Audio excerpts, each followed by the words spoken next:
시편 59편 17절에 있는 말씀입니다. 이 말씀을 통해서 제가 믿습니다, 이런 제목으로 말씀을 나누겠습니다.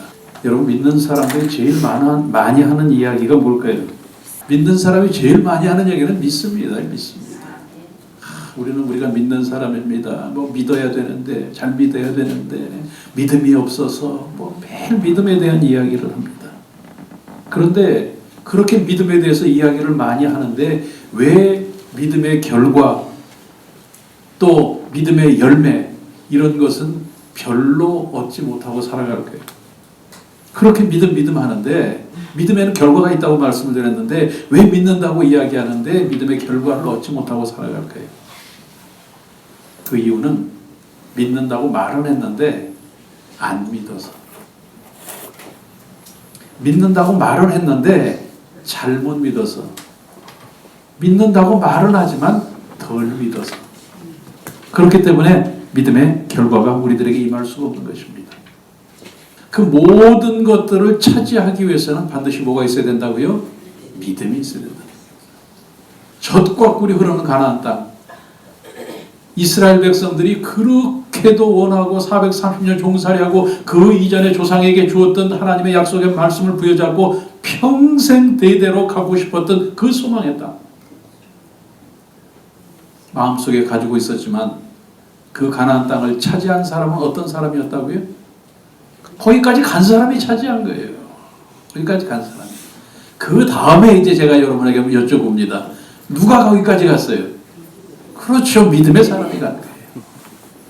제가 이 말씀을 드리는 것은 우리들이 그토록 원하고 그토록 소원하고 그토록 우리들이 정말 갈망하는 천국과 영생, 잘 되어진 모든 소원에 이루어진 이것들은 믿음이 인정받지 않으면 그것을 하나님께서 우리들에게 주시는 은혜로 차지할 수가 없다고 하는 것입니다. 그래서 저는 여러분에게 늘 믿음을 강조하는 것입니다. 여러분, 그런데 믿음이 아무리 입으로만 아무리 화려해도 가짜면은 열매를 맺지 못합니다. 또 그 믿음이 정말 생명력도 없고 건강하지도 않아서 아이들 말로 피실피실하면은 건강한 열매를 맺지 못합니다. 예수님께서 말씀하신 대로 아무리 작은 겨자씨만한 믿음이라고 할지라도 그것이 건강하고 진짜인데 거기에서 산을 옮기는 기적의 믿음의 열매가 나타나게 되는 것입니다. 우리들은 매일매일 우리들의 영혼이 잘 되기를 원하고 범사가 잘 되기를 원합니다. 강건하기를 원합니다. 그런데 중요한 것은 이것은 믿음으로 받는 것이잖아요. 어떤 믿음으로? 진짜 믿음으로. 어떤 믿음으로? 제대로 믿을 때 받는 것이에요. 자, 저는 여러분의 믿음 또 제 믿음을 돌아보면서도 말씀을 드립니다. 여러분, 우리들 믿는다고 하면서도 왜 믿음의 열매들이 우리들에게 없을까요? 저와 여러분이 그냥 속으로 생각해 보십시오. 내 믿음이 정말 제대로 된 믿음인가?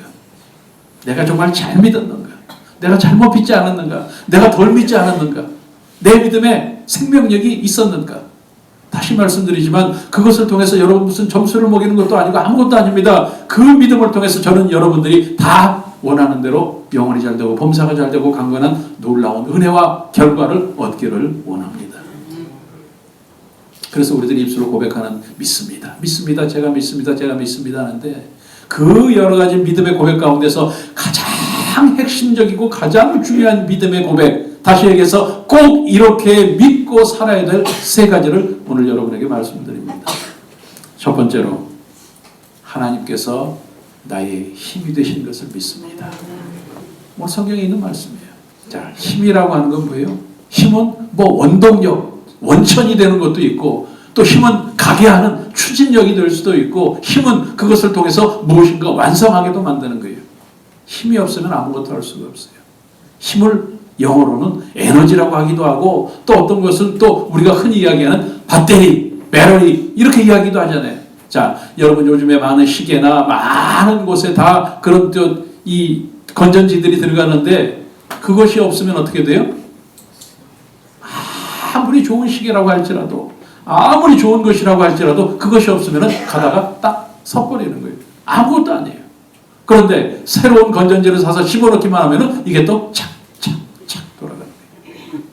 여러분, 우리들의 삶 가운데 육신적으로, 인간적으로 화려하고 세상적으로 존경을 받고 아무리 우리들이 아름답게 사는 것 같고 잘 사는 것 같지만 하나님의 힘이 우리에게 없으면 우리는 아무것도 아닙니다.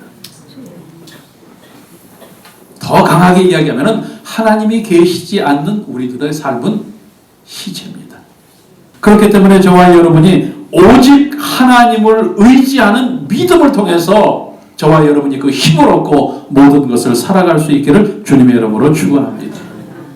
하나님이 나의 모든 것이 되신다고 우리들이 고백하는데 이것은 하나님이 아니면 우리들은 아무것도 할 수 없다고 하는 얘기예요. 그런데 우리들이 믿음을 생각할 때 하나님이 계신다고 하는 것을 믿고 하나님이 나의 모든 것을 되신다고 고백하면서도 우리들이 내가 하려고 하니까 문제예요. 하나님을 제껴놓으니까 문제가 되는 거예요. 그러니까 열매가 없는 거예요. 오늘 저와 여러분의 삶 속에 하나님이 내 힘 되신 것을 믿고 하나님께 다 맡길 수 있는 저와 여러분들이 되시기를 주님의 이름으로 축원합니다. 가정의 문제 맡기십시오. 이사 가셔야 돼요? 맡기십시오. 자녀들의 앞길이 걱정이 돼요? 맡기십시오. 자녀들 결혼해야 돼요? 맡기십시오. 물질이 부족해요? 맡기십시오. 건강이 부족해요? 맡기십시오. 여러분, 하나님이 우리 삶의 의미입니다. 목적도 되고 방법도 되고 결과도 되지만 하나님이 우리 삶의 의미입니다. 그래서 하나님이 계시지 않으면 우리는 아무것도 아닙니다. 하나님 없이는 살 수 없습니다. 오늘 그것이 여러분의 믿음의 고백이 될 수 있고 진짜 믿음이 될 수 있기를 바랍니다. 그렇게 할 때에 하나님께서 내 힘이 되어주시면 나는 무엇이든지 할 수 있습니다. 하나님이 나의 힘이 되십니다. 이 고백이 입술의 고백이 아니라 여러분의 마음의 고백, 여러분의 생활의 고백이 되어져서 그 고백을 통해서 무엇이든지 할 수 있는 저와 여러분이 될 수 있기를 주님의 이름으로 축원합니다. 두 번째로 우리들이 고백하고 우리들이 믿어야 될 것은 하나님께서 내 요새가 되어주십니다. 하나님께서 내 요새가 되신 것을 믿습니다 하는 고백입니다.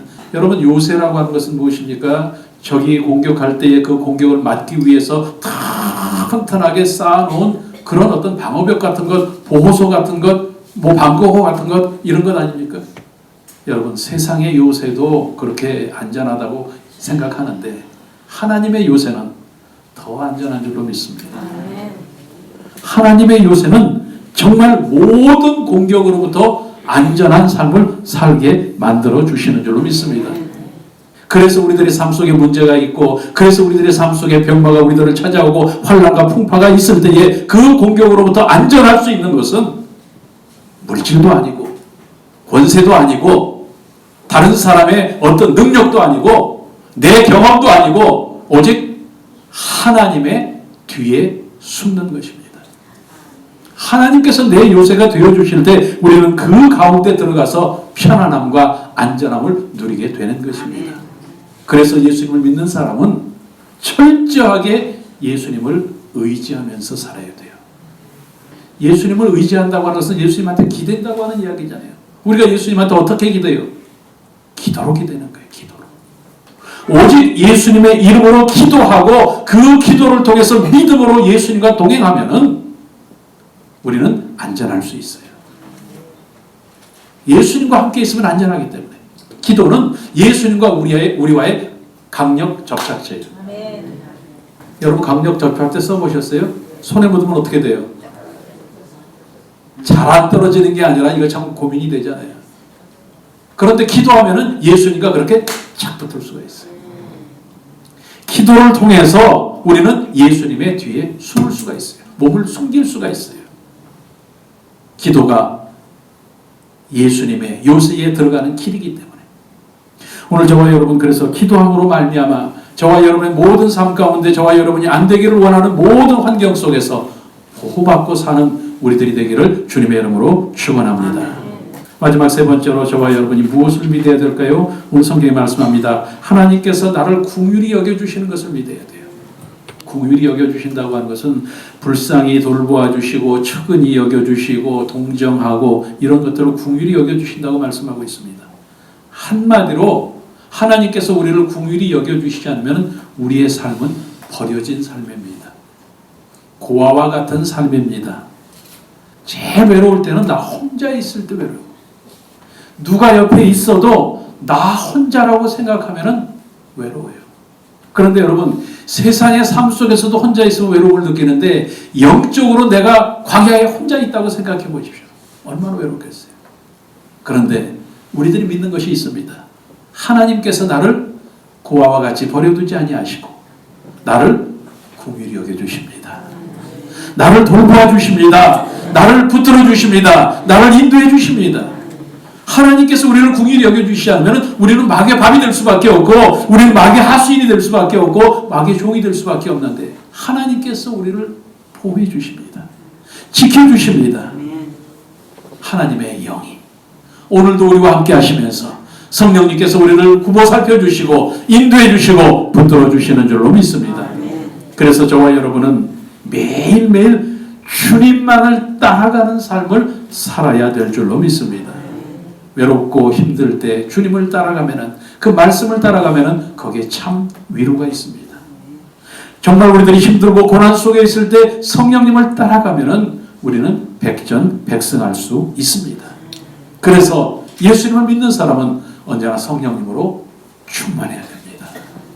성령님을 인정하고 환영하고 모셔드리고 의지하는 거예요. 그 네 가지가 뭐예요? 성령님과 함께 사는 거예요. 이게 성령 충만이에요. 내가 생각할 때도 성령님, 내가 어려울 때도 성령님, 기쁠 때도 성령님. 이게 성령 충만이잖아요. 내 삶 속에 성령님을 인정하고 성령님을 의지하고 성령님과 함께 살 때 성령이 충만해집니다. 여러분, 그렇게 해서 저와 여러분이 언제나 성령님께서 나를 긍휼히 여겨주시는 것을 믿고 성령님을 의지하고 성령님을 따라감으로 말미암아 저와 여러분의 삶 속에 그 믿음을 통해서 하나님 주시는 약속의 은혜가 넘쳐날 수 있기를 주님의 이름으로 축원합니다.